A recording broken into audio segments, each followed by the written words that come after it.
ગુજરાતમાં સાયબર ફ્રોડના 14 ગુનામાં સંડોવાયેલા અને આતંક મચાવનાર સાયબર ગઠિયા વિરુદ્ધ નવસારી જિલ્લા મેજિસ્ટ્રેટ પાસા હેઠળ વોરંટ ઇસ્યુ કરતા આરોપીને ભાવનગર જેલના સળિયા પાછળ ધકેલી દેવામાં આવ્યો છે। નવસારી જિલ્લા મેજિસ્ટ્રેટ અને કલેક્ટર દ્વારા વોરંટ જાહેર કરવામાં આવતા નવસારી એલસીબી સિનિયર પીઆઈ વિજય જાડેજા, પીઆઈ એલજી રાઠોડ, જલાલપોર પોલીસે ત્વરિત કાર્યવાહી કરી આરોપી પ્રિતેશ ઉર્ફે ગોગી મહેશભાઈ પ્રજાપતિ, રહેવાસી વડોદરા, મૂળ મહેમદાવાદ, ખેડાની અટકાયત કરી ભાવનગર મધ્યસ્થ જેલમાં મોકલી આપ્યો છે। પ્રિતેશ ઉર્ફે ગોગી પ્રજાપતિની મુખ્ય ભૂમિકા મ્યુલ એકાઉન્ટ ભાડે રાખેલા બેંક ખાતા મેળવીને હેકરોને પૂરા પાડવાની હતી।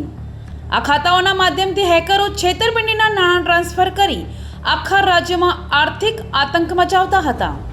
પ્રિતેશ વિરુદ્ધ ગુજરાતના વિવિધ પોલીસ મથકોમાં કુલ 14 સાયબર ગુના નોંધાયેલા છે।